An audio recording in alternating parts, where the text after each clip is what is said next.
வணக்கம் சொந்தங்களே. தினம் ஒரு தகவலில் உங்களை சந்திக்கிறதுல ரொம்ப மகிழ்ச்சி அடைகிறேன்.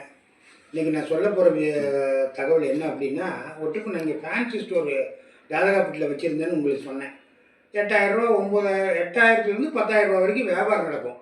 நல்லா கூட்டம் எந்த நேரமும் ஜேன்னு இருக்கும். நானும் எங்கள் ஒய்ஃபும் மட்டும்தான் மாற்றி மாற்றி பார்த்துக்குவோம். இப்படி பார்த்துக்குவோம். அப்போ இன்றைக்கி வியாபாரம் வந்து வச்சுக்கோங்க, அந்த காசை வந்து அடுத்த நாள் விட்டுருவோம். அதுக்கு அடுத்த நாள் போய் சரக்கு வாங்கிட்டு வரணும். ஏன்னா ஒரு 8,000 10,000த்துக்கு வியாபாரம் வரப்போ சரக்கு காலியாகிட்டு தான் இருக்கும். சரக்கு போய் வாங்கிட்டு வரணும், ஒரு நாள் விட்டு ஒரு நாள். இந்த மாதிரி ஒரு நாள் வாங்குறதுக்கு 14,000 எடுத்துகிட்டு போகிறேன். மஞ்சள் பையில் பழமெல்லாம் எண்ணி எல்லாம் கட்டி லப்பர் பேண்ட் போட்டு மஞ்சள் பையில் சுற்றி பேண்ட்டில் வச்சுக்கிட்டு நேராக போய் பெரிய குடோன். அது குடோன்னா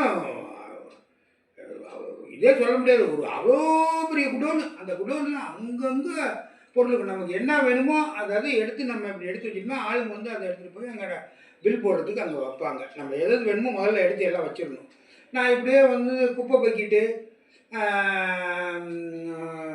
இன்னும் என்னென்ன பக்கெட்டுங்க, விதவிதமான பக்கெட்டுங்க, குடம், இது எல்லாம் எடுத்துகிட்டு இருக்கிறேன். ஃபேன்சி ஸ்டோருக்கு என்னென்ன வேணுமோ பிளாஸ்டிக் கிடைக்கி அந்த மாதிரி பிளாஸ்டிக் பொருளுங்க எல்லாம் எடுத்து வைக்கிறேன்.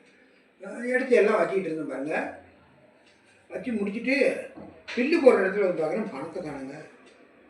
ஐயோ இருங்க பாடுறேன் அப்படின்ட்டு அப்படியே பில்லு வைங்க, சாமான் வரமா வைங்கிட்டு வண்டி எடுத்துகிட்டு அந்த ரோடு பூரா பார்க்குறேன். அவ்வளோ பெரிய ரோடு, ஜன நடமாட்டம் உள்ள ரோடு, விழுந்துருந்தா அங்கேயே கிடக்கும்.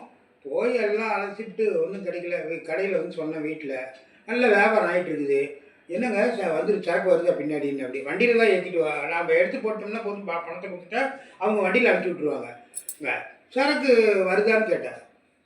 இல்லடி இந்த மாதிரி விஷயம் என்ன, ஒரே திட்டு, சண்டைனா சண்டை. அன்றைக்கி பூரா எனக்கு இதே இல்லை. கடையை வந்து அவள் தான் பார்த்துட்டு இருக்குது. வீட்டில் நான் போய் சாமி படுத்துட்டு உட்காந்து என்னப்பா இந்த மாதிரி பண்ணிட்டேப்பா அப்படி இப்படின்னு மனசு ஒடிஞ்சு போய் திடீர்னு ஒரு ஐடியா வந்துச்சு. கொஞ்ச நேரம் அப்படியே உட்காந்துக்கிட்டே இருந்தேன்.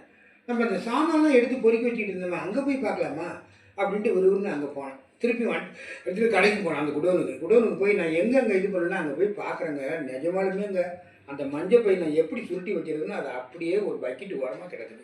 பக்கெட்டு அடுக்கி வச்சுருக்காங்க அவ்வளோ உயரத்துக்கு.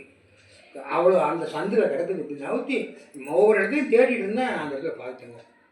அப்புறம் எடுத்து வாங்கிட்டு வந்தேன். கடவுளுடைய கருணுன்னு அப்படியே நினச்சிட்டேங்க. இந்த தகவலை நான் உங்களுக்கு சொல்லணும் அப்படிங்கிறத சொல்கிறேன். நாளைக்கு வேறு ஒரு தினம் ஒரு தகவலை உங்களை சந்திக்கிறேன். பாய்.